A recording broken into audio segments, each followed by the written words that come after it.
स्वागत है आपका आज की क्लास में। आज की क्लास में हम व्यक्ति चेतना प्रधान गीति कविता या इसको हालावाद भी कहते हैं। तो व्यक्ति चेतना प्रधान गीति कविता या हालावाद से संबंधित प्रश्नोत्तरी आज हम देखेंगे। सबसे पहले हमें ये पता होना चाहिए कि हालावाद या व्यक्ति चेतना प्रधान गीति काव्यधारा है क्या। तो छायावाद के समानांतर जिन कवियों ने प्रेम एवं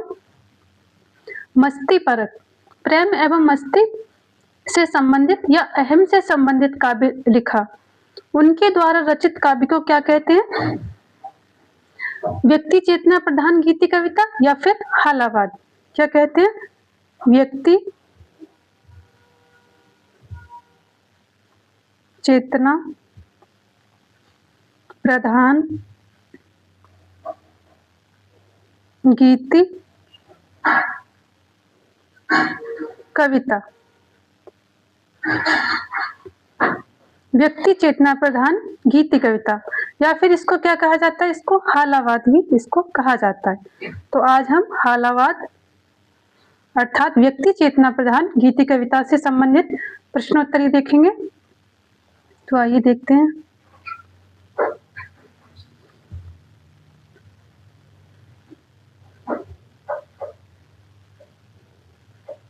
प्रश्न नंबर 1 है, हिंदी साहित्य में हालावाद की समय सीमा क्या मानी गई है? हिंदी साहित्य में हालावाद की समय सीमा क्या मानी गई है, यह हमें बताना है। 1920 से 1930 ईस्वी, 1933 से 1936 ईस्वी, 1918 से 1936 ईस्वी या फिर 1936 से 1943 ईस्वी। इसमें से कौन सी हालावाद की समय सीमा निर्धारित की गई है, ये हमें बताना है। तो प्रश्न नंबर 1 का सही आंसर हो जाएगा ऑप्शन नंबर बी, 1933 से 1936 ईस्वी। हालावाद की समय सीमा क्या है? 1933 ईस्वी से 1936 ईस्वी। प्रश्न नंबर 2 देखते हैं।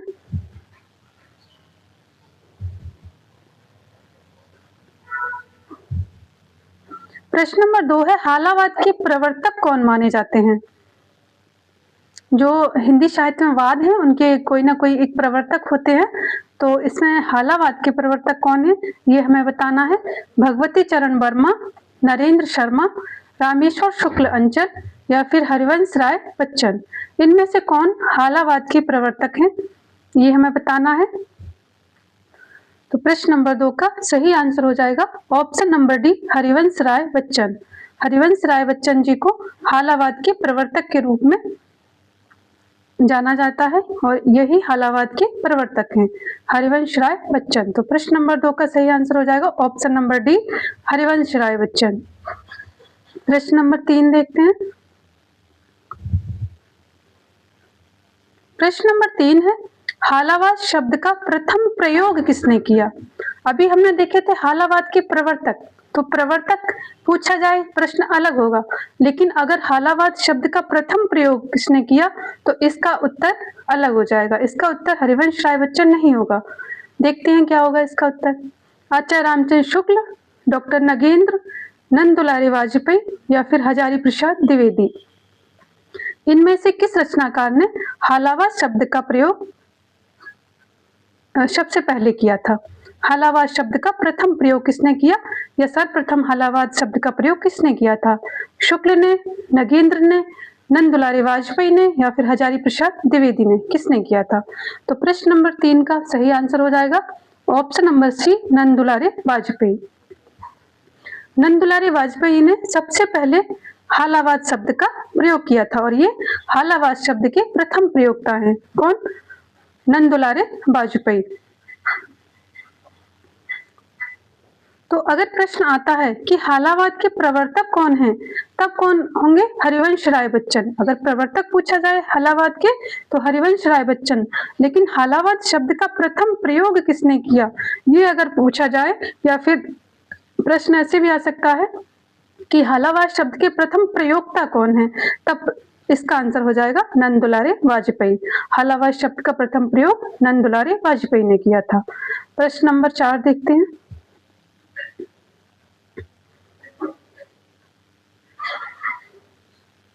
प्रश्न नंबर 4 है आचार्य रामचंद्र शुक्ल ने हालावाद को क्या नाम दिया है? ये हमें बताना है कि शुक्ल ने हालावाद को क्या नाम दिया। इसका हालावाद के कुछ रचनाकारों ने इसका नामकरण किया है अपने अनुसार, तो शुक्ल ने इसका नामकरण क्या किया था, इसको क्या नाम दिया था हालावाद को, ये हमें बताना है। रोमांसवाद, स्वच्छंदतावादी काव्य, वैयक्तिक कविता या फिर मासलवाद। रामचंद्र शुक्ल ने हालावाद को इसमें से कौन सा नाम दिया था, ये हमें बताना है। प्रश्न नंबर 4 का सही आंसर होगा ऑप्शन नंबर बी, स्वच्छंदतावादी काव्य। शुक्ल ने इसको क्या कहा था? शुक्ल ने हालावाद को स्वच्छंदतावादी काव्य कहा था। किसने? आचार्य रामचंद्र शुक्ल ने। तो प्रश्न नंबर 4 का सही आंसर ऑप्शन नंबर बी, स्वच्छंदतावादी काव्य। प्रश्न नंबर 5 देखते हैं।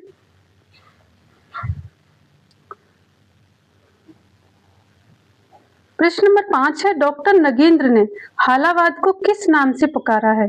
डॉक्टर नगेंद्र ने हालावाद को किस नाम से पुकारा है?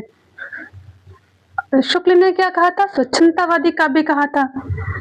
अब मैं बताना है कि नगेंद्र ने हालावाद को किस नाम से पुकारा? व्यक्तिवादी गीति कविता, छायावादोत्तर काल, प्रगतिवाद या फिर उत्तर छायावाद। क्या कहा था डॉक्टर नगेंद्र ने? प्रगतिवाद तो कह ही नहीं सकते, क्योंकि प्रगतिवाद तो एक अलग ही वाद है, हालावाद अलग है, प्रगतिवाद अलग है। और जो हालावाद है वो छायावाद के समानांतर एक काव्य धारा चली थी, जिसको इसका नाम है हालावाद। तो डॉक्टर नगेंद्र ने हालावाद को किस नाम से पुकारा, ये हमें बताना है। व्यक्तिवादी गीति कविता, छायावाद उत्तर काल, प्रगतिवाद या फिर उत्तर छायावाद। क्या कहा था उन्होंने, ये हमें बताना है नगेंद्र ने। तो प्रश्न नंबर 5 का सही आंसर होगा ऑप्शन नंबर ए, व्यक्तिवादी गीति कविता। डॉक्टर नगेंद्र ने हालावाद को व्यक्तिवादी गीत कविता नाम से पुकारा। प्रश्न नंबर 5 का सही आंसर हो जाएगा ऑप्शन नंबर ए, व्यक्तिवादी गीत कविता। प्रश्न नंबर 6 देखते हैं। प्रश्न नंबर 6 यहाँ दिया है। प्रश्न नंबर 6 है हिंदी में हालावाद का आगमन किस साहित्य के प्रभाव स्वरूप हुआ? हिंदी में हालावाद का आगमन किस साहित्य के प्रभाव स्वरूप हुआ? अंग्रेजी साहित्य, संस्कृत साहित्य, फारसी साहित्य या फिर बंगला साहित्य। किस साहित्य के अंतर्गत, किस साहित्य के प्रभाव स्वरूप हिंदी में हालावाद का आगमन हुआ, यह हमें बताना है। तो प्रश्न नंबर 6 का सही आंसर हो जाएगा ऑप्शन नंबर सी, फारसी साहित्य के प्रभाव स्वरूप। हिंदी में हालावाद का आगमन फारसी साहित्य के प्रभाव स्वरूप हुआ। तो प्रश्न नंबर 6 का सही आंसर ऑप्शन नंबर सी, फारसी साहित्य। प्रश्न नंबर 7 देखते हैं।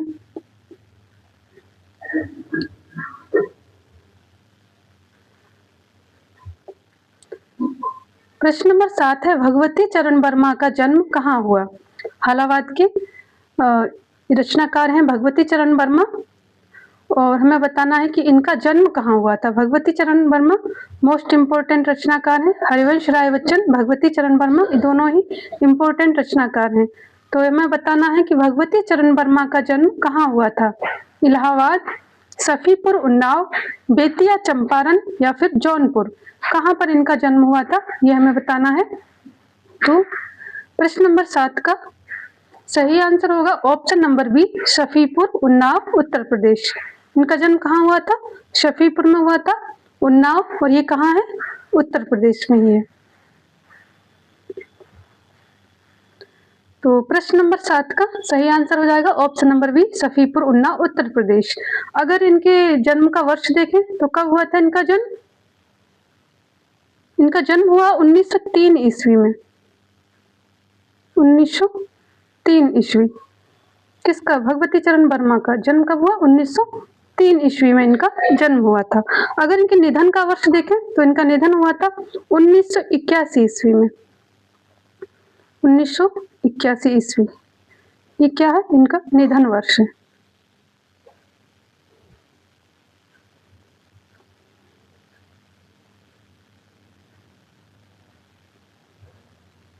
तो इनका निधन कब हुआ था? 1981 ईस्वी में हुआ था निधन। जन्म हुआ 1903 ईस्वी में, निधन 1981 ईस्वी में। कहाँ हुआ था? सफीपुर, उन्नाव, उत्तर प्रदेश में। किसका? भगवती चरण वर्मा का। प्रश्न नंबर 7 का सही answer option number B, Safipur, Unnao, Uttar Pradesh. प्रश्न नंबर 8 देखते हैं। प्रश्न नंबर 8 है, हम दीवानों की क्या हस्ती है, आज यहाँ कल वहाँ चले। हम दीवानों की क्या हस्ती है, आज यहाँ कल वहाँ चले। यह प्रसिद्ध पंक्ति किसकी है? ये बहुत ही अच्छी कविता है, बहुत ही प्रसिद्ध कविता है, तो हमें बताना है ये किसकी कविता है। बच्चन सिंह की, नरेंद्र शर्मा, भगवती चरण वर्मा या फिर अंचल। अंचल का नाम क्या है इनका पूरा? रामेश्वर शुक्ल अंचल। तो ये किसकी कविता है हमें बताना है। तो प्रश्न नंबर 8 का सही आंसर हो जाएगा option number C, Bhagwati Charan Verma. ये किसकी कविता है? भगवती चरण वर्मा की कविता की पंक्तियां हैं, सॉरी कविता नहीं है, कविता की पंक्तियां हैं। हम दीवानों की क्या हस्ती है, आज यहाँ कल वहाँ चले। यह प्रसिद्ध पंक्ति किसकी है? भगवती चरण वर्मा की है। प्रश्न नंबर 8 का सही answer option number C, Bhagwati Charan Verma. प्रश्न नंबर 9 देखते हैं। प्रश्न नंबर 9 है, हजारी प्रसाद द्विवेदी ने किन्हें मौज और मस्ती का कवि कहा है? हजारी प्रसाद द्विवेदी ने किन्हें मौज और मस्ती का कवि कहा है? बच्चन, वर्मा और दिनकर, प्रसाद, पंत और निराला, अंचल, नेपाली और सुमन या फिर भगवती चरण वर्मा। तो प्रश्न नंबर 9 का सही आंसर बताना है। प्रश्न नंबर 9 का सही आंसर है option number A, Bachchan, Verma और दिनकर। बच्चन से यहाँ क्या तात्पर्य? हरिवंश राय बच्चन। यहाँ मैं पूरा लिख देती हूँ। हरिवंश राय बच्चन।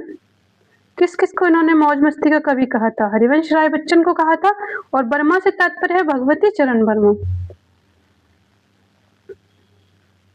ये मोस्ट इंपोर्टेंट क्वेश्चन है, भगवती चरण वर्मा।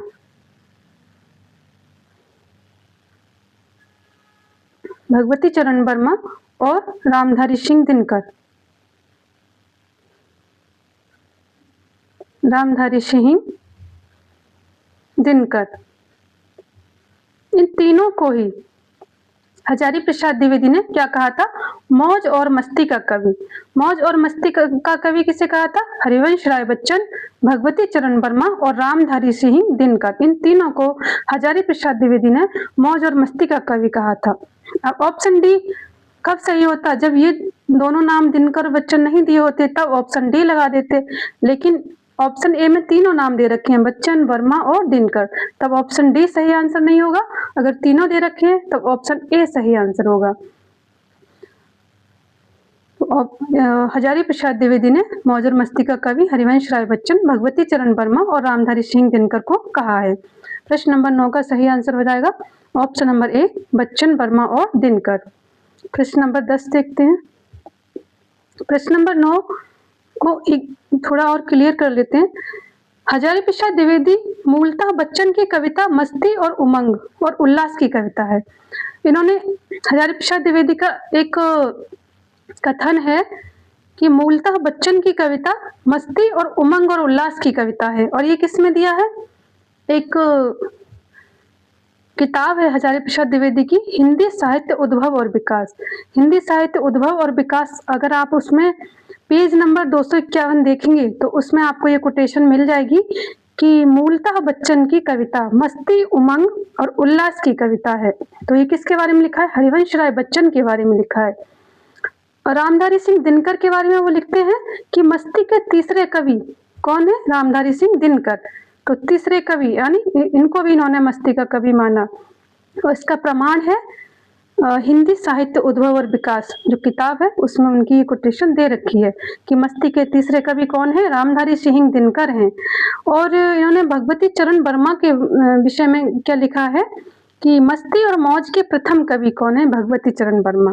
तो इनको इन्होंने प्रथम स्थान दिया और हरिवंश राय बच्चन को दूसरा दिया था और रामधारी सिंह दिनकर को तीसरा। प्रथम कवि कौन माने मौज और मस्ती के? भगवती चरण वर्मा। द्वितीय कौन माने? हरिवंश राय बच्चन। और तृतीय रामधारी सिंह दिनकर। अर्थात तीनों को इन्होंने मौज और मस्ती का कवि कहा है। और इसका प्रमाण है हिंदी साहित्य उद्भव और विकास, पेज नंबर 251 पे आपको ये इन तीनों कवियों के बारे में उनकी जो उनके जो कथन है वो मिल जाएंगे और इससे क्लियर हो जाएगा कि उन्होंने इन तीनों को ही मौज और मस्ती का कवि कहा है। प्रश्न नंबर 10 देखते हैं। प्रश्न नंबर 10 है, हालावाद की प्रतिनिधि रचनाओं में शामिल रचना नहीं है। हालावाद की प्रतिनिधि रचनाओं में शामिल रचना नहीं है। मधुकलश 1937, मधुशाला 1935, मधुबाला 1936 या फिर मानव 1940। इनमें से कौन सी रचना हालावाद की प्रतिनिधि रचनाओं में शामिल नहीं है, ये आपको बताना है। तो प्रश्न नंबर 10 का सही आंसर हो जाएगा ऑप्शन नंबर डी, मानव 1940। मानव 1940 हालावाद की प्रतिनिधि रचनाओं में शामिल नहीं है। हालावाद की प्रतिनिधि रचनाएं कौन कौन सी मानी जाती है? मधुकलश 1937, मधुशाला 1935 और मधुबाला 1936। ये क्या मानी जाती है? तीनों ही ये हालावाद की प्रतिनिधि कविताएं मानी जाती हैं। हालावाद की प्रतिनिधि कविताएं, कविताएं नहीं रचनाएं, प्रतिनिधि रचनाएं। तो हालावाद की प्रतिनिधि रचनाएं कौन कौन सी हैं? मधुकलश, मधुशाला और मधुबाला। प्रश्न नंबर 10 का आंसर होगा ऑप्शन नंबर डी, मानव 1940। तो प्रश्न नंबर 10 का आंसर हो जाएगा मानव 1940। और अगर देखा जाए कि मानव 1940 ही किसकी रचना है, तो ये भगवती चरण वर्मा की रचना है। किसकी रचना है ये आप नोट कर लेंगे, ये भगवती चरण वर्मा की रचना है। भगवती चरण वर्मा की रचना है मानव 1940। प्रश्न नंबर 11 देखते हैं। प्रश्न नंबर 11 है, हंस कुमार तिवारी का जन्म कहाँ हुआ? उन्नाव, बेतिया, चंपारण बिहार, मानव भूमि बंगाल या फिर फतेहपुर। कहाँ पर हंस कुमार तिवारी का जन्म हुआ? हंस कुमार तिवारी हालावाद से संबंधित रचनाकार हैं, तो इनका जन्म हमें बताना है कि इनका जन्म कहाँ हुआ था। प्रश्न नंबर 11 का सही आंसर हो जाएगा option number C, Manbhumi Bengal. हंस कुमार तिवारी का जन्म कहाँ हुआ था? मानभूमि बंगाल में हुआ था। और कब हुआ था? 1918 में। कब हुआ था इनका जन्म? 1918 ईस्वी में हुआ था। किसका? हंस कुमार तिवारी का। अगर निधन वर्ष देखा जाए, जन्म निधन भी एग्जाम में पूछ ली जाती है, तो ये भी हमें याद रखना है। इनका निधन हुआ था 1980 ईस्वी में। कब हुआ था इनका निधन? 1980 ईस्वी में हुआ था। जन्म 1918 ईस्वी में, कहाँ पर? मानभूमि बंगाल, और निधन 1980 ईस्वी में। प्रश्न नंबर 11 का सही answer option number C, Manbhumi Bengal. प्रश्न नंबर 12 देखते हैं। प्रश्न नंबर 12 है, पंछी, रागिनी और नीलिमा किसकी काव्य कृतियां हैं? पंछी, रागिनी और नीलिमा किसकी काव्य कृतियां हैं? तो आरसी प्रसाद सिंह, गोपाल सिंह नेपाली, नरेंद्र शर्मा और बच्चन किसकी काव्य कृतियां हैं? प्रश्न नंबर 12 का सही आंसर हो जाएगा option number B, Gopal Singh Nepali. Gopal Singh Nepali की काव्य कृतियां हैं पंछी, रागिनी और नीलिमा। प्रश्न नंबर 13 देखते हैं। प्रश्न नंबर 13 है, आरसी प्रसाद सिंह का जन्म वर्ष क्या है? रचनाकार है आरसी प्रसाद सिंह, हमें इनका जन्म वर्ष बताना है। 1907 ईस्वी, 1911 ईस्वी, 1913 ईस्वी या फिर 1915 ईस्वी। आरसी प्रसाद सिंह का जन्म वर्ष क्या है ये बताना है आपको। तो प्रश्न नंबर 13 का सही आंसर हो जाएगा ऑप्शन नंबर बी, 1911 ईस्वी। इनका जन्म वर्ष क्या है? 1911 ईस्वी। और अगर पूछा जाए कि इनका जन्म कहाँ हुआ, जन्म स्थान पूछा जाए, जन्म स्थान, तो जन्म स्थान क्या है? एरोज, समस्तीपुर। क्या है? एरोज, और ये कहाँ पड़ता है? समस्तीपुर।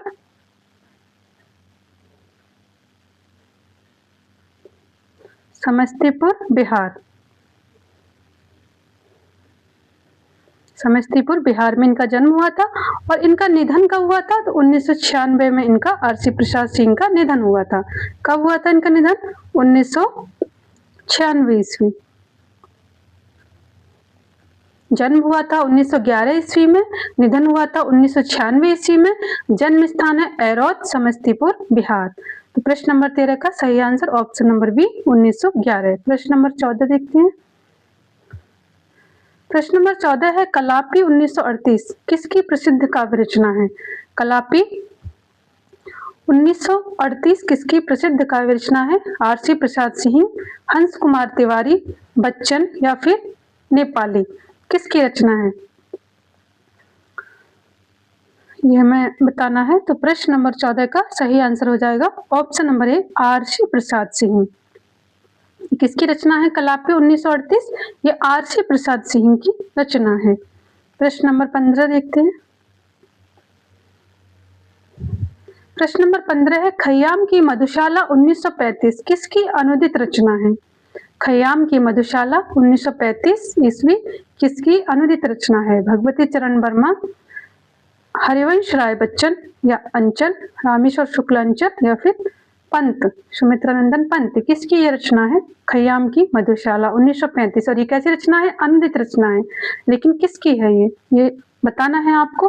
तो प्रश्न नंबर 15 का सही आंसर क्या हो जाएगा? Option number B Harivansh Rai Bachchan. Khayyam की मधुशाला 1935 किसकी अनुदित रचना है? हरिवंश राय बच्चन की ये रचना है। प्रश्न नंबर 16 देखते हैं। प्रश्न नंबर 16 है बच्चन जी की मधुत्रयी का सही क्रम क्या है? मधुत्रयी में कौन सी रचनाएं आती हैं? मधुशाला, मधुकलश, मधुबाला, ये तीनों ही मधुत्रयी में आती हैं, लेकिन इनका रचना काल के अनुसार हमें एक क्रम में इनको लगाना है। कौन सी रचना पहले लिखी गई, कौन सी बाद में प्रकाशित हुई, कौन सी सबसे बाद में प्रकाशित हुई, इसी तरह से इनको हमें सही क्रम में बताना है। मधुशाला, मधुबाला, मधुकलश, मधुबाला, मधुशाला, मधुकलश, मधुकलश, मधुशाला या फिर मधुबाला। तो देखिए सबसे पहले हम देखते हैं मधुशाला का रचना काल क्या है?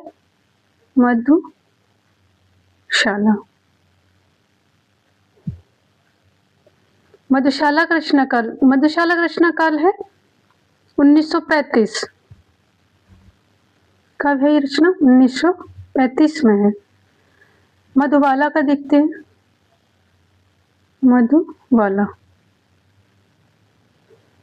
मधुशाला 1935 में है, मधुबाला कब है? 1936 में है। और मधुकलश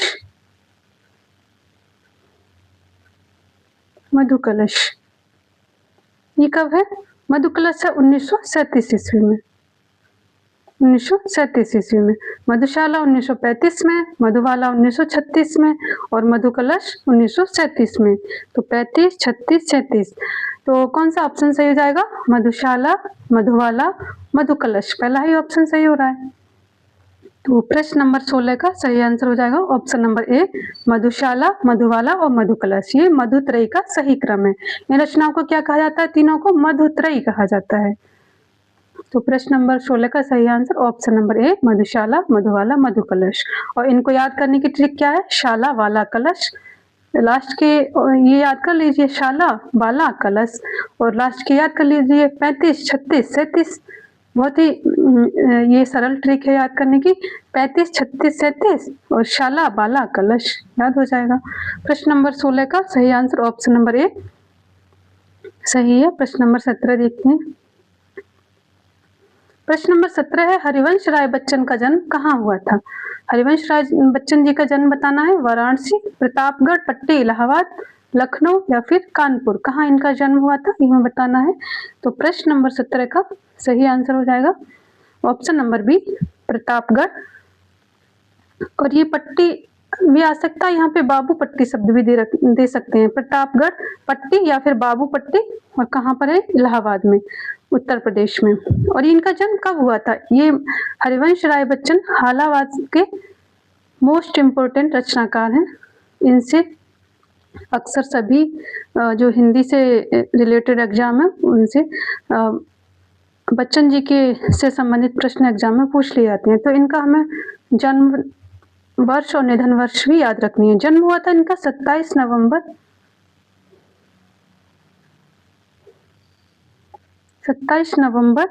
1907 ईस्वी 1907 ईस्वी को इनका जन्म वर्ष है। और निधन कब हुआ था इनका? निधन हुआ था इनका 18 जनवरी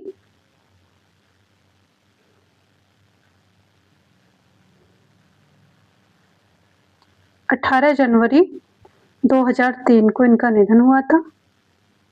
18 जनवरी 2003। और कहाँ निधन हुआ था इनका? मुंबई में इनका निधन हुआ था। तो ये भी आपको याद रखना है। जन्म कहाँ हुआ था इनका? मुंबई में।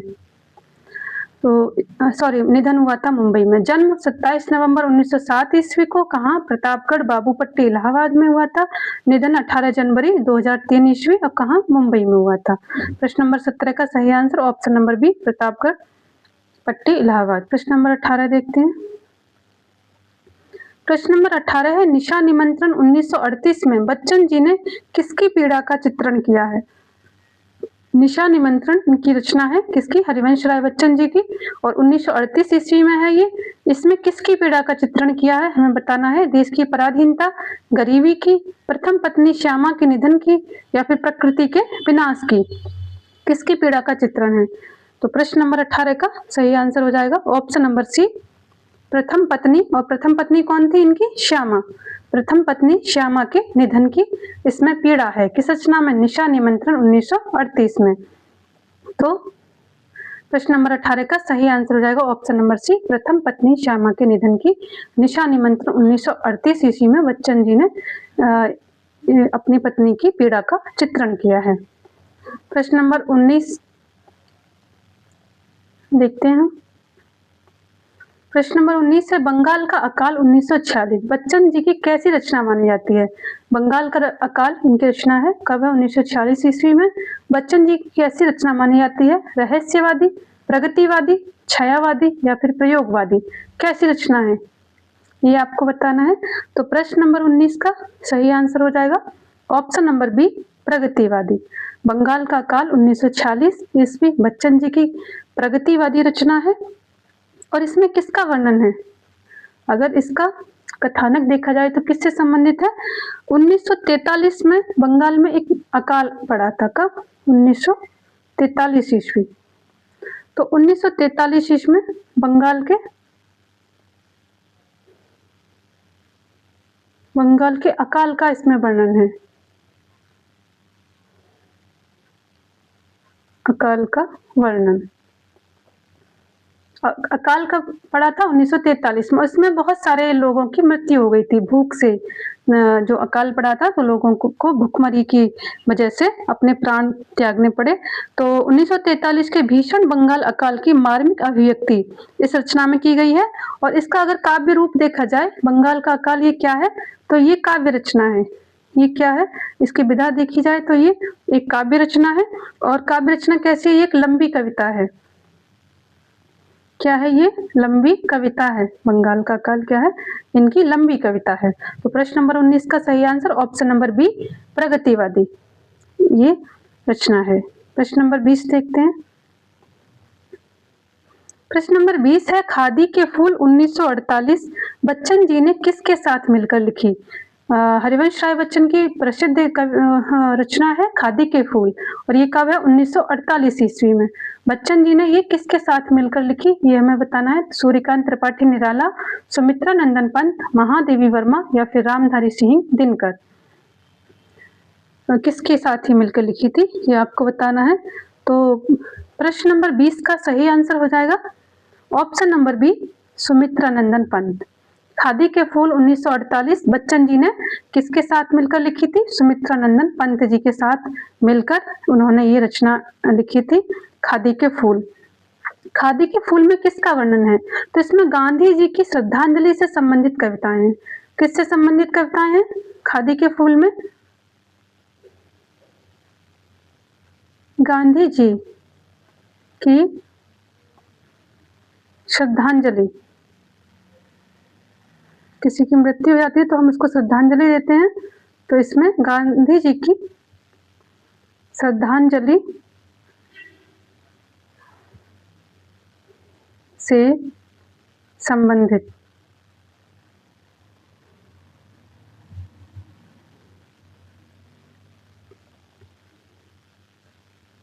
गांधी जी की श्रद्धांजलि से संबंधित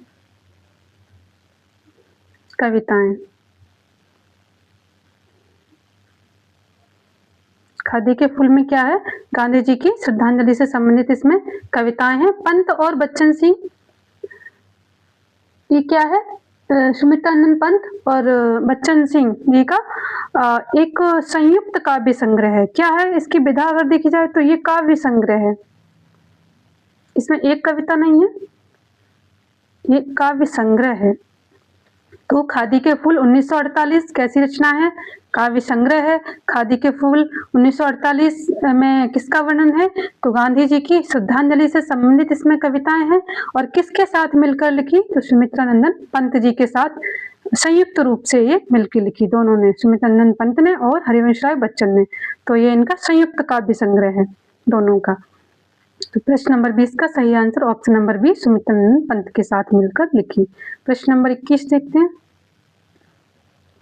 प्रश्न नंबर 21 है, बच्चन जी की किस कृति पर उन्हें साहित्य अकादमी पुरस्कार मिला? अंत तक आप इस प्रश्नोत्तरी को देखेंगे तो आपको काफी अच्छे क्वेश्चन इसमें आपको देखने को मिलेंगे। अंत तक आप बने रहिए और देखते रहिए प्रश्नोत्तरी को अंत तक, ये आपके एग्जाम में महत्वपूर्ण साबित होगी क्योंकि इसमें बहुत ही इम्पोर्टेंट क्वेश्चन है। और हरिवंश राय बच्चन जी मोस्ट इम्पोर्टेंट रचनाकार हैं। हाल आवाज से अक्सर प्रश्न एग्जाम में पूछे जाते हैं। अगर आप इस प्रश्नोत्तरी को पूरा देखेंगे तो आपका हाल आवाज ज्यादा से ज्यादा इसमें कवर हो जाएगा। सभी प्रश्न तो नहीं कवर हो सकते एक प्रश्नोत्तरी में, लेकिन अधिक से अधिक प्रश्न इसमें कवर करने की कोशिश की गई है।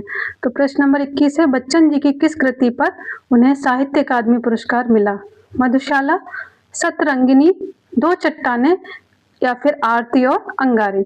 और अधिकांश प्रश्न इसमें बच्चन जी से ही लिए गए क्योंकि बच्चन जी मोस्ट इम्पोर्टेंट है। हालावाद से अगर देखा जाए तो सबसे मोस्ट इम्पोर्टेंट रचनाकार कौन है? हरिवंश राय बच्चन जी ही हैं, इसीलिए उनसे ज्यादा से ज्यादा क्वेश्चन हरिवंश राय बच्चन जी से ही इस प्रश्नोत्तरी में लिए गए हैं। तो प्रश्न नंबर 21 है, बच्चन जी की किस कृति पर उन्हें साहित्य अकादमी पुरस्कार मिला था? मधुशाला, सतरंगिनी, दो चट्टाने या फिर आरती और अंगारे। तो प्रश्न नंबर 21 का सही आंसर हो जाएगा ऑप्शन नंबर सी, दो चट्टाने। दो चट्टाने ये है कब? दो चट्टाने है 1965 ईस्वी में। कब है ये रचना? 1965 ईस्वी में है। और ये क्या है? ये काव्य संग्रह है। दो चट्टाने क्या है? काव्य संग्रह है। बच्चन जी किस कृति पर, ये पूछा कि किस कृति पर उन्हें साहित्य अकादमी पुरस्कार मिला था, तो 1965 में रचना है दो चट्टाने, इस पर इन्हें क्या मिला था? साहित्य अकादमी पुरस्कार मिला था। और क्या है? काव्य संग्रह। लेकिन अगर प्रश्न आए कि साहित्य अकादमी पुरस्कार कब मिला था, तो ये इनको मिला था 1968 ईस्वी में। कब मिला था? 1968 ईस्वी में। इसकी डेट भी पूछी जा सकती है। तो बच्चन जी की किस कृति पर उन्हें साहित्य अकादमी पुरस्कार मिला? दो चट्टाने 1965 ईस्वी पर उन्हें साहित्य अकादमी पुरस्कार मिला और 1968 ईस्वी में साहित्य अकादमी पुरस्कार मिला। और दो चट्टाने क्या है? ये काव्य संग्रह है। प्रश्न नंबर 22 देखते हैं। प्रश्न नंबर 22 है, बच्चन जी की आत्मकथा कितने भागों में प्रकाशित है? बच्चन जी ने एक आत्मकथा लिखी है और उसके कितने भाग हैं ये हमें बताना है। 3, 2, 4 या फिर 5, कितने भाग हैं ये आपको बताना है। तो प्रश्न नंबर 22 का सही आंसर हो जाएगा ऑप्शन नंबर सी, 4। बच्चन जी की आत्मकथा के कितने भाग हैं? 4 भाग हैं। ये हम देख लेते हैं कि कौन कौन से 4 भाग हैं। इनके चारों भागों को हम देख लेते हैं और उनका प्रकाशन वर्ष भी देख लेते हैं क्योंकि ये एग्जाम में पूछा जा सकता है। पहला है क्या भूलूं, क्या भूलूं, क्या याद करूं। इनकी आत्मकथा का पहला भाग क्या है? क्या भूलूं, क्या याद करूं। और ये कब है? ये है 1969 ईस्वी में है। कब है? क्या भूलूं, क्या याद करूं, 1969 ईस्वी में है। दूसरा है नीड़ का निर्माण फिर। दूसरा क्या है? नीड़ का निर्माण, नीड़ का निर्माण फिर नीड़ का निर्माण फिर ये कब है? ये है 1970 में। ये कब है? 1970 ईस्वी में है। नीर का निर्माण फिर 1970 ईस्वी। तीसरा इनका जो आत्मकथा का जो तीसरा भाग है वो है बसेरे से दूर। क्या नाम है इसका? बसेरे से दूर। और ये बसेरे से दूर कब है? 1978 ईस्वी में है। ये कब है? 1978 ईस्वी में है। तो 3 हमने देख लिए हैं इसके आत्मकथा के 3 भाग। चौथा भाग भी हम देख लेते हैं। चौथा भाग है 10 द्वार से सोपान तक। क्या नाम है इनकी आत्मकथा के चौथे भाग का? 10 द्वार से सोपान तक। सोपान तक। और 10 द्वार से सोपान तक ये कब है? ये है 1985 ईस्वी में। तो इनकी आत्मकथा के चारों भाग और उनका प्रकाशन वर्ष आप याद रखेंगे। बच्चन जी की आत्मकथा कितने भागों में प्रकाशित है? 4 भागों में प्रकाशित है। कौन से 4 भाग हैं? क्या भूलूं क्या याद करूं 1969 ईस्वी, नीड़ का निर्माण फिर 1970 ईस्वी, बसेरे से दूर 1978 ईस्वी, या 10 द्वार से सोपान तक 1985 ईस्वी। ये यहाँ पे नीड़ है।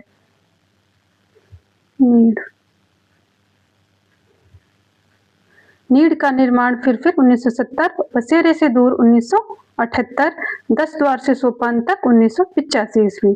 तो बच्चन जी की आत्मकथा के कितने भाग हैं? 4 भाग हैं। 4 भागों में वो प्रकाशित हुई है। प्रश्न नंबर 23 देखते हैं।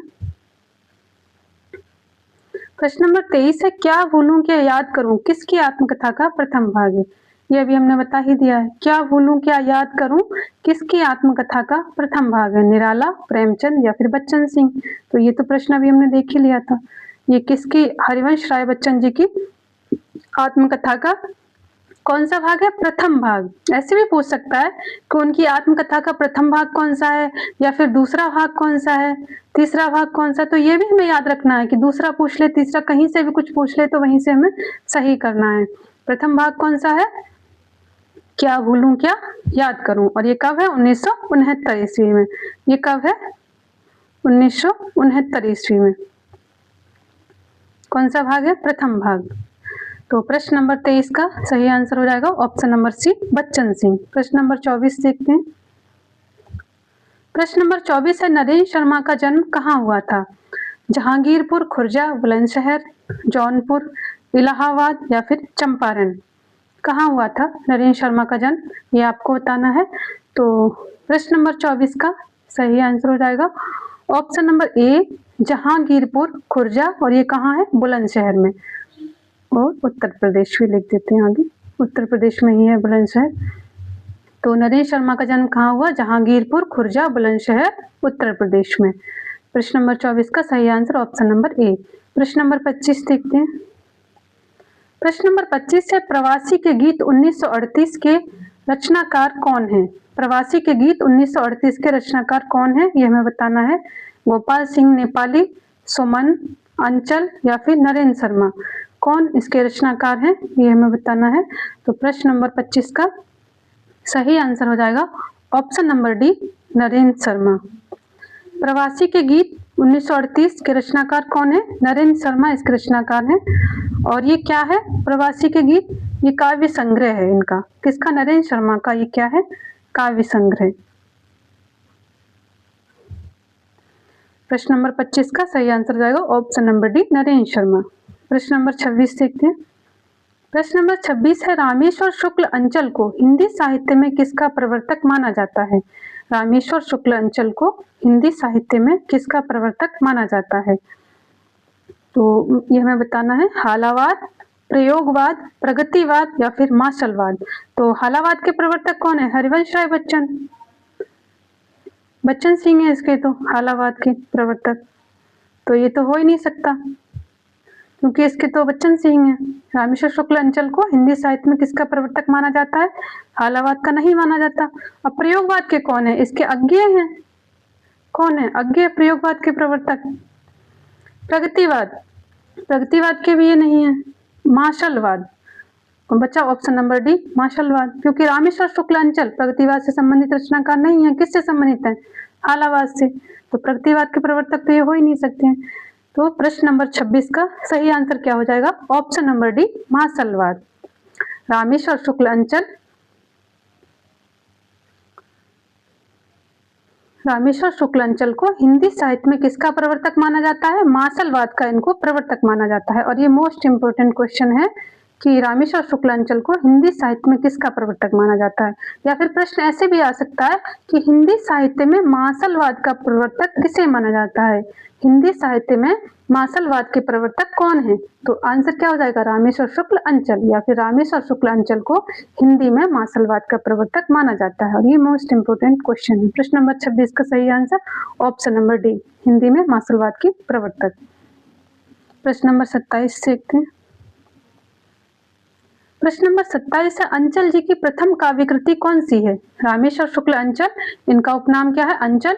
तो अंचल जी की प्रथम काव्य कृति कौन सी है? मधुलिका, अपराजिता, किरण वेला या फिर लाल चूनर? कौन सी इनकी प्रथम काव्य कृति है, ये हमें बताना है।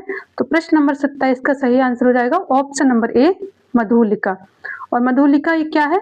ये इनका काव्य संग्रह है, काव्य संग्रह। तो अंचल जी का प्रथम काव्य संग्रह, काव्य कृति या फिर काव्य संग्रह कौन सा है? मधुलिका है। तो प्रश्न नंबर 27 का सही answer option number A, Madhulika. प्रश्न नंबर 28 देखते हैं। प्रश्न नंबर 28 है, नूरजहां की कब्र पर भगवती चरण वर्मा की किस पुस्तक में संकलित है? नूरजहां की कब्र पर, ये क्या है? ये कविता है। और ये हमें बताना है कि भगवती चरण वर्मा की ये किस पुस्तक में संकलित है ये कविता, नूरजहां की कब्र पर। ये मधुकर्ण नहीं है, यहाँ पे मधुकर्ण, शुद्ध शब्द क्या होगा? मधुकर्ण, टाइपिंग मिस्टेक है। मधुकर्ण, मधुकर्ण, प्रेम संगीत, मानव या फिर एक तारा, ये सब किसकी रचनाएं हैं? भगवती चरण वर्मा की रचनाएं हैं। प्रेम संगीत, मानव, एक तारा और मधुकर्ण। लेकिन इसमें से हमें ये बताना है कि नूरजहां की कब्र पर जो कविता है वो किस पुस्तक में संकलित है। इनमें से जो पुस्तकें हैं, इनमें से किसी एक पुस्तक में नूरजहां की कब्र पर कविता संकलित है। प्रश्न नंबर 28 का सही आंसर हो जाएगा ऑप्शन नंबर ए, मधुकर्ण। नूरजहां की कब्र पर कविता किस में संकलित है?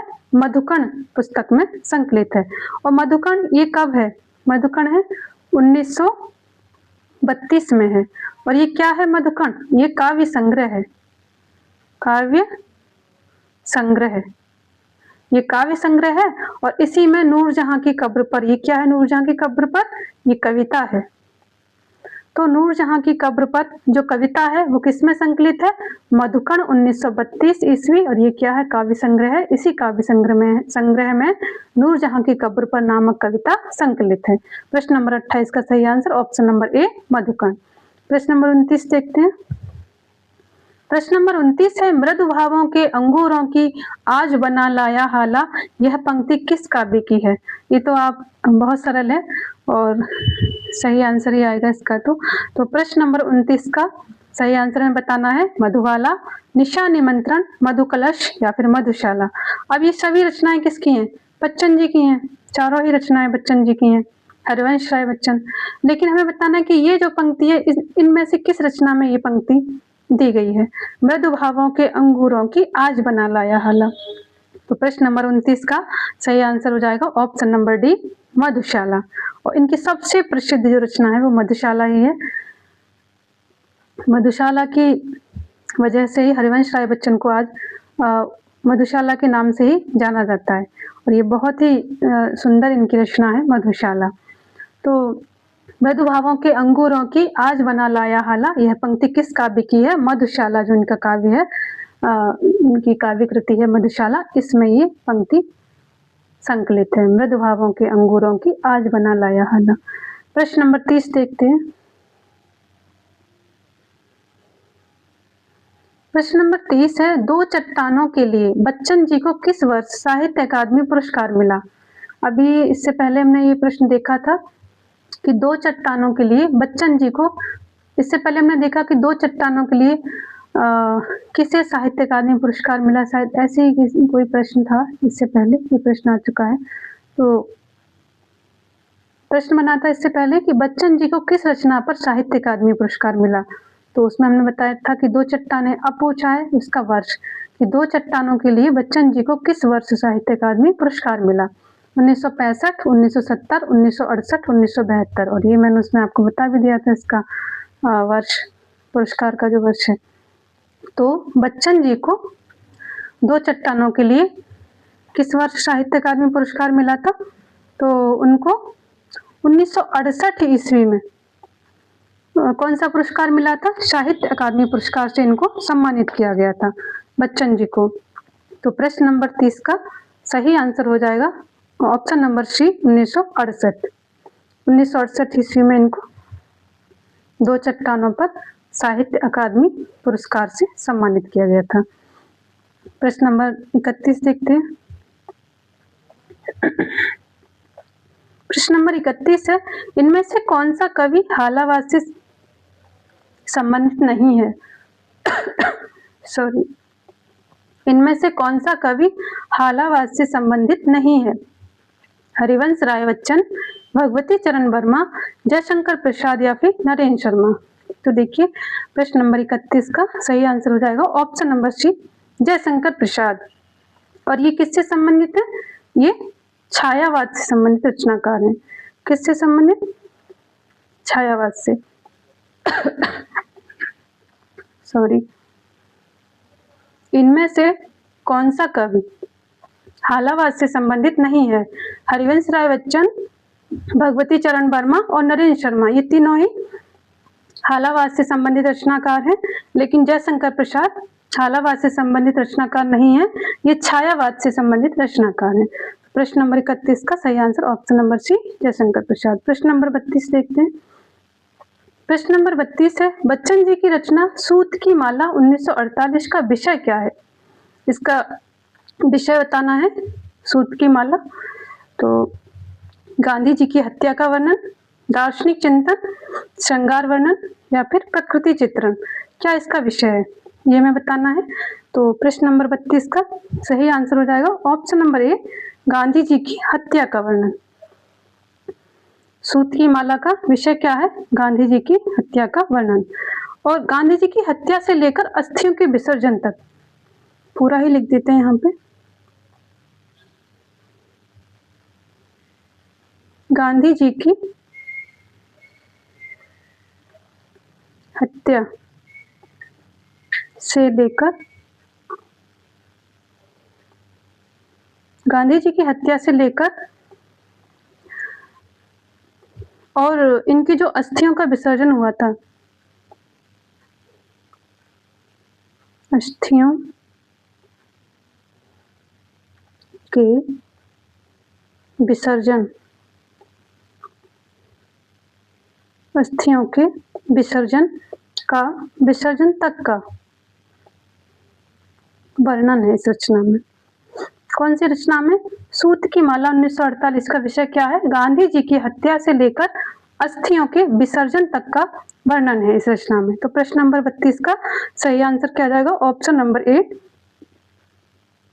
गांधी जी की हत्या से लेकर अस्थियों के विसर्जन तक का वर्णन। प्रश्न नंबर 33 देखते हैं।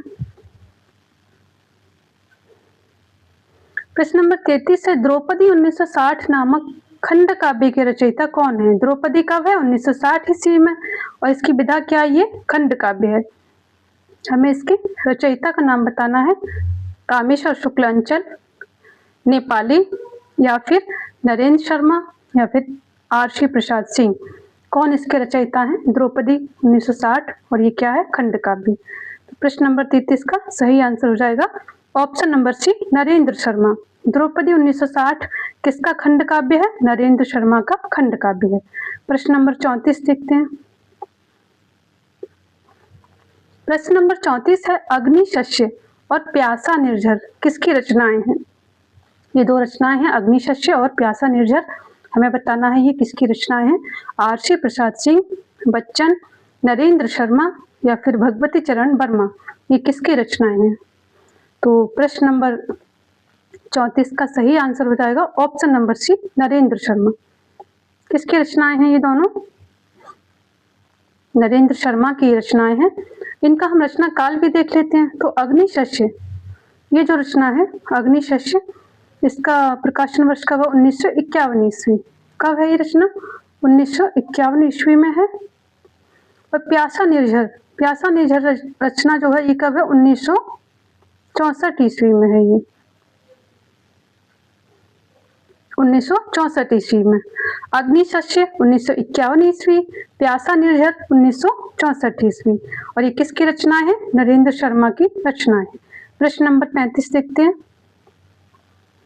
प्रश्न नंबर 35 है, गोपाल सिंह छेम का जन्म कहाँ हुआ?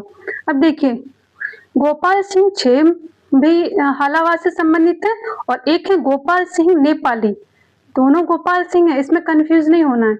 अगर गोपाल सिंह छेम आए तो अलग रचनाकार है और गोपाल सिंह नेपाली अलग रचनाकार है। बस इनका उपनाम छेम है और उनका उपनाम क्या है? नेपाली है, नेपाली है। लेकिन दोनों का नाम आगे क्या है? एक ही है, गोपाल सिंह। ये भी गोपाल सिंह है और वो भी जो गोपाल सिंह है। तो इनकी रचनाओं में आप कंफ्यूज नहीं होना है, आपको अच्छे से इनकी रचनाएं याद करनी है कि कौन सी गोपाल सिंह छेम की रचना है और कौन सी गोपाल सिंह नेपाली की रचनाएं हैं। तो ये कौन है? गोपाल सिंह छेम। गोपाल सिंह छेम का जन्म कहाँ हुआ ये हमें बताना है। इलाहाबाद, बस्ती, सुल्तानपुर या फिर जौनपुर, कहाँ गोपाल सिंह छेम का जन्म हुआ? तो प्रश्न नंबर 35 का सही आंसर हो जाएगा ऑप्शन नंबर डी, जौनपुर। और गोपाल सिंह छेम कहाँ के हैं? जौनपुर के रहने वाले हैं। तो और इनका जन्म कब हुआ था? इनका जन्म हुआ था 1922 ईस्वी में। गोपाल सिंह छेम का जन्म 1922 ईस्वी में कहाँ हुआ था? जौनपुर में हुआ था। अगर निधन देखा जाए, निधन, तो निधन कब हुआ था? 2011 ईस्वी में इनका निधन हो गया था। गोपाल सिंह छेम, जौनपुर इनका जन्म स्थान है। जन्म हुआ 1922 ईस्वी में और निधन हुआ 2011 ईस्वी में। प्रश्न नंबर 36 देखते हैं। प्रश्न नंबर 36 है, मधुशाला में कुल कितनी रुबाइयां संकलित हैं? ये मोस्ट इंपोर्टेंट क्वेश्चन है और ये आपको सभी जगह देखने को नहीं मिलेगा कि कहीं भी कोई भी टीचर इससे नोट्स में संकलित कराए। किसी टीचर ने ही अपने नोट्स में शायद लिखवाए हो, ये वाला प्रश्न लिखवाया हो कि मधुशाला में कुल कितनी रुबाइयां संकलित हैं। मोस्ट इंपोर्टेंट ये क्वेश्चन है, इसे आप याद रखेंगे। तो प्रश्न नंबर 36 का ऑप्शन नंबर ए है 100 रुबाइयां, ऑप्शन नंबर बी 200 रुबाइयां, ऑप्शन नंबर सी 150 रुबाइयां या ऑप्शन नंबर डी 135 रुबाइयां। कितनी रुबाइयां मधुशाला में संकलित हैं ये हमें बताना है। मधुशाला में जो जैसे कुछ में दोहा होता है, कुछ चौपाई होती है, कुछ में, तो इसकी जो कविता का इसका जो रूप है वो क्या है? रुबाइयों में है। ये मधुशाला किस में लिखी गई है? रुबाइयों में लिखी गई है पूरी। और रुबाइयां होती क्या है? अगर ये प्रश्न आए कि रुबाई क्या है और कितनी पंक्ति की होती है, तो प्रत्येक रुबाई में 4 पंक्ति होती हैं। ये भी आप याद रखिए कि प्रत्येक रुबाई में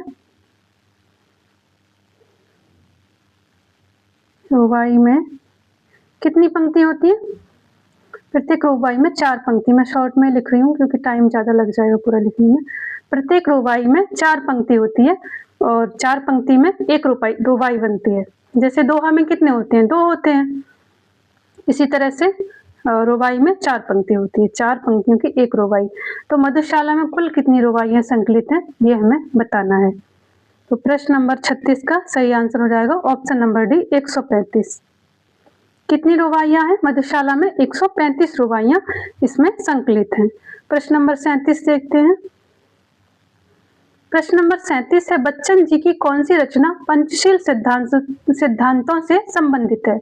पंचशील सिद्धांत, जब 1962 में चीन से हमारा युद्ध हुआ था भारत का, तो पंचशील सिद्धांत नेहरू ने उनको एक शर्त रखी थी, पंचशील सिद्धांतों का निर्वहन आप भी करिए, चीन से कहा, और मतलब हम भी करेंगे। नेहरू के सिद्धांत थे पंचशील सिद्धांत। 1962 के युद्ध से पहले इनके पंचशील सिद्धांत थे और किसके थे? नेहरू इन पर चलते थे, पंचशील सिद्धांतों पर।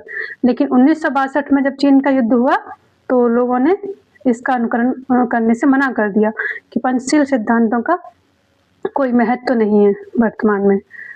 बच्चन जी की कौन सी रचना पंचशील सिद्धांतों से संबंधित है? दो चट्टाने, मधुबाला, सतरंगिनी और त्रिभंगिमा, कौन सी रचना है? तो प्रश्न नंबर 37 का सही आंसर हो जाएगा ऑप्शन नंबर डी, त्रिभंगिमा। त्रिभंगिमा ये कब है? 1961 ईस्वी में। कब है ये त्रिभंगिमा? 1961 ईस्वी में है। और ये क्या है? काव्य संग्रह है। त्रिभंगिमा क्या है? बच्चन सिंह जी का काव्य संग्रह है। इसमें क्या है? इसमें बाल दिवस, काव्य संग्रह है तो एक कोई कविता तो होगी नहीं, बहुत सारी कविताएं, तो इसका विषय भी विविध होगा। ये सारी कविताएं एक ही विषय से संबंधित नहीं होंगी, कई सारे इसके विषय होंगे। तो इसके विषय क्या क्या थे? त्रिभंगिमा में जो कविताएं थी वो बाल दिवस, सैनिक प्रयाण या फिर पंचशील के सिद्धांत से संबंधित कविताएं थी। पंचशील से सिद्धांतों से संबंधित कविताएं तो थी ही, साथ ही साथ बाल दिवस और सैनिक प्रयाण से संबंधित भी इसमें कविताएं थी। और इसमें पंचशील के जो सिद्धांत हैं उसके प्रति क्षोभ व्यक्त किया गया है। इसमें बच्चन सिंह जी ने इसके प्रति क्रोध व्यक्त किया है कि ये सिद्धांत अब किसी काम के नहीं है, कि शत्रु हम पे हमला कर रहा है।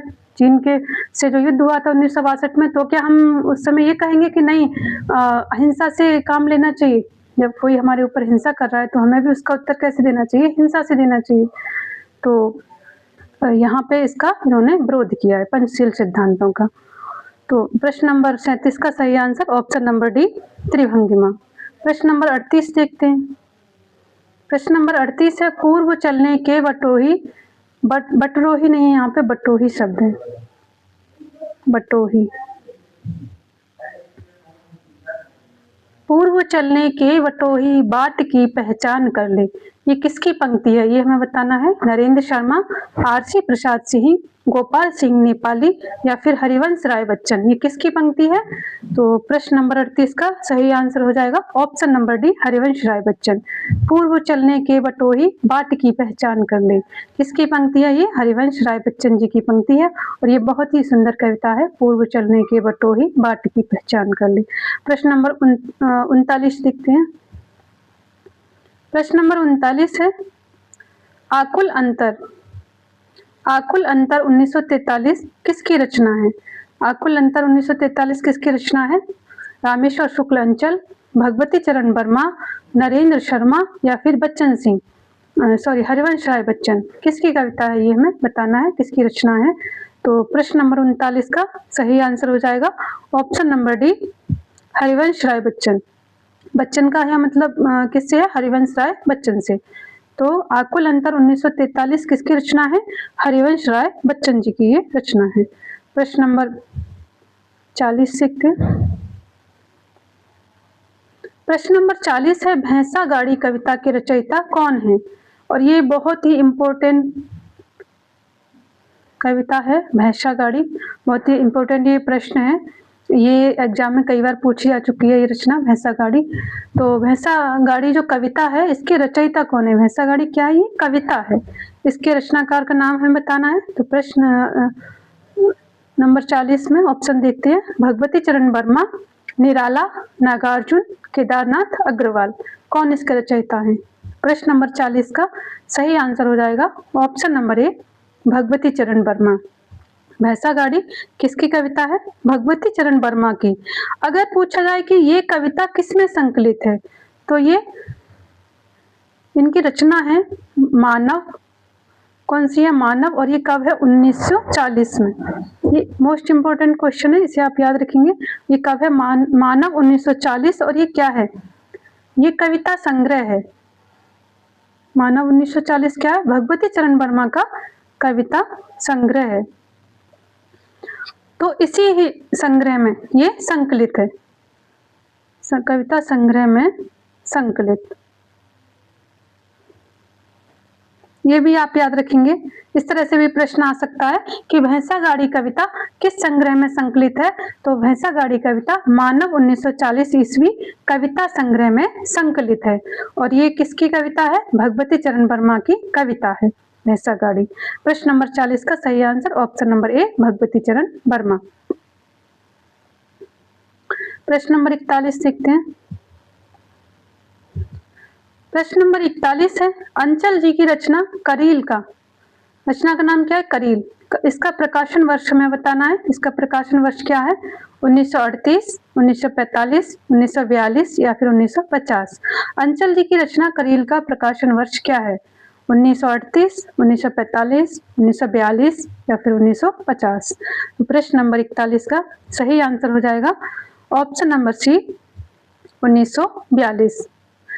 रामेश्वर शुक्ल अंचल जी की रचना है करील, और करील का प्रकाशन वर्ष क्या है? 1942 ईस्वी। प्रश्न नंबर 42 हम नहीं देखेंगे, इसमें थोड़ी मिस्टेक है, इसलिए इसे हम देखेंगे नहीं। हम प्रश्न नंबर 43 देखते हैं। प्रश्न नंबर 43 है, हालावाद को रोमांसवाद नाम किसने दिया? हालावाद को रोमांसवाद नाम किसने दिया? शुक्ल जी, नंद दुलारे वाजपेयी जी, गुलाब राय या फिर डॉक्टर नगेंद्र। तो किसने इसको हालावाद को रोमांसवाद कहा था, ये हमें बताना है। तो प्रश्न नंबर 43 का सही आंसर हो जाएगा ऑप्शन नंबर सी, गुलाब राय। गुलाब राय जी ने हालावाद को क्या कहा था? रोमांसवाद कहा था। और ये मोस्ट इम्पोर्टेंट क्वेश्चन है, किसको हालावाद को किसने क्या कहा? ये आप सभी के जो रचनाकार हैं सभी ने इसको क्या क्या नाम दिया, ये आप सबके याद रखेंगे। सबने जो इसको नाम दिए हैं हालावाद को, सारे रचनाकार और उनके द्वारा दिया गया हालावाद को नाम, ये आप याद रखेंगे। तो गुलाब राय जी ने क्या नाम दिया था हालावाद को? रोमांसवाद नाम दिया था। प्रश्न नंबर 43 का सही आंसर ऑप्शन नंबर सी, गुलाब राय। और ये आगे प्रश्न में मैं इसको कराऊंगी, सभी रचनाकार और उनके द्वारा हालावाद को दिया गया नाम, ये मैं आगे कराऊंगी। प्रश्न नंबर 44 हम देखते हैं। प्रश्न नंबर 44 है, गणपति चंद्रगुप्त ने हालावाद को क्या नाम दिया था? प्रश्न नंबर 44 क्या है? गणपति चंद्रगुप्त ने हालावाद को क्या नाम दिया था? व्यक्ति चेतना प्रधान काव्यधारा, व्यक्ति चेतना प्रधान काव्यधारा, मार्शलवाद, रोमांसवाद या फिर स्वच्छंदतावाद। गणपति चंद्रगुप्त ने हालावाद को क्या कहा, यह हमें बताना है। तो व्यक्ति चेतना प्रधान काव्य, मार्शलवाद, रोमांसवाद या फिर स्वच्छंदतावाद। प्रश्न नंबर 44 का सही आंसर हो जाएगा ऑप्शन नंबर ए, व्यक्ति चेतना प्रधान काव्य। क्या कहा था? गणपति चंद्रगुप्त ने हालावाद को व्यक्ति चेतना प्रधान काव्य कहा था। गणपति चंद्रगुप्त एवं हरिवंश राय बच्चन जी ने भी यही कहा था। अगर यहाँ पे आए कि हरिवंश राय बच्चन ने क्या कहा था, हरिवंश राय बच्चन, और ये आप सबके लिख लेंगे, सबने इसको क्या क्या नाम दिए थे। तो हरिवंश राय बच्चन ने हालावाद को क्या कहा था? व्यक्ति चेतना प्रधान काव्य। और गणपति चंद्रगुप्त ने भी हालावाद को व्यक्ति चेतना प्रधान काव्य कहा। गणपति चंद्रगुप्त, हरिवंश राय बच्चन दोनों ने हालावाद को व्यक्ति चेतना प्रधान काव्य कहा था।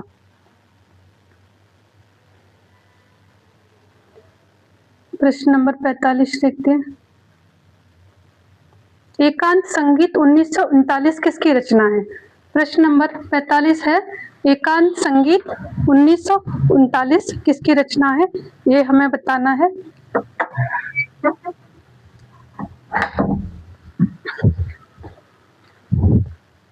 एकांत संगीत 1939 किसकी रचना है, ये हमें बताना है।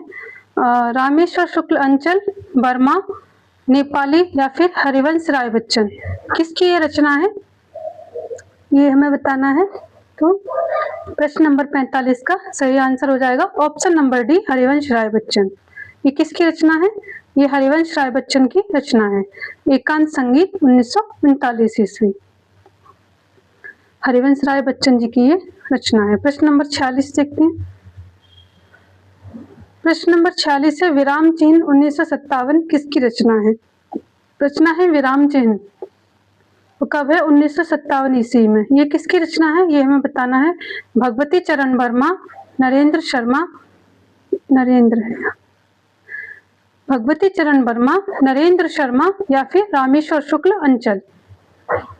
और ऑप्शन नंबर डी है आरसी प्रसाद सिंह। किसकी रचना है विराम चिन्ह 1957, ये हमें बताना है। तो प्रश्न नंबर 46 का सही आंसर हो जाएगा ऑप्शन नंबर सी, रामेश्वर शुक्ल अंचल। विराम चिन्ह किसकी रचना है? रामेश्वर शुक्ल अंचल की रचना है। प्रश्न नंबर 47 देखते हैं। प्रश्न नंबर 47 है, नरेंद्र शर्मा की प्रथम काव्य कृति प्रभात फेरी कब प्रकाशित हुई? नरेंद्र शर्मा की प्रथम काव्य कृति है, कौन सी है? प्रभात फेरी। और इसका हमें प्रकाशन वर्ष बताना है, 1935, 1938, 1940 या फिर 1942 ईस्वी। कब ये प्रकाशित हुई थी, ये हमें बताना है। तो प्रश्न नंबर 47 का सही आंसर हो जाएगा ऑप्शन नंबर बी, 1938 ईस्वी। ये कब प्रकाशित हुई थी? प्रभात फेरी 1938 ईस्वी में ये प्रकाशित हुई थी। और ये क्या है? प्रभात फेरी ये काव्य रचना है, काव्य रचना। और किसकी है ये लिख ही रहा है यहाँ पे, काव्य कृति नरेंद्र शर्मा की है। प्रश्न नंबर 49 में भी थोड़ी सी मिस्टेक है, इसे भी हम नहीं देखेंगे। 48 है, तो प्रश्न नंबर 48 देखते हैं। बुद्ध और नाचघर 1958 किसकी कृति है? प्रश्न नंबर 48 है बुद्ध और नाचघर, और ये कब है? 1958 ईस्वी में। ये किसकी कृति है? अज्ञेय, हरिकृष्ण प्रेमी, मुक्तिबोध या फिर हरिवंश राय बच्चन। किसकी कविता है बुद्ध और नाचघर? प्रश्न नंबर 48 का सही आंसर हो जाएगा option number D, Harivansh Rai Bachchan. Buddha और नाचघर 1958 किसकी कृति है? हरिवंश राय बच्चन जी की ये कृति है। और इसका अगर विषय देखा जाए, बुद्ध और नाचघर का विषय, तो इसका विषय क्या है? इसका विषय विश्वासघाती मित्रों पर इन्होंने प्रहार किया है। इसमें क्या किया है? विश्वासघाती मित्र जो थे इनके, विश्वासघाती मित्रों पर प्रहार है इसमें। बुद्ध और नाचघर 1958 ईस्वी किसकी कृति है? हरिवंश राय बच्चन की कृति है। और इसमें इसका विषय वर्णन क्या है? विश्वासघाती मित्रों पर प्रहार किया गया है। प्रश्न नंबर 49 में हम इसे नहीं देखेंगे, इसमें भी कुछ मिस्टेक है। प्रश्न नंबर 50 देखते हैं। प्रश्न नंबर 50 है छायावाद के समानांतर चलने वाली प्रथम प्रमुख काव्यधारा कौन सी थी? छायावाद के समानांतर 3 प्रमुख काव्यधाराएं थी, तो उसमें से यहाँ पे देखो किसका नाम दिया गया है।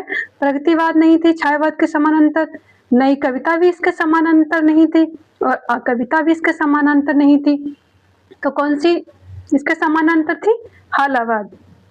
प्रश्न नंबर 50 का सही आंसर क्या हो जाएगा? Option number A, हालावाद। हालावाद जो है छायावाद के समानांतर चलने वाली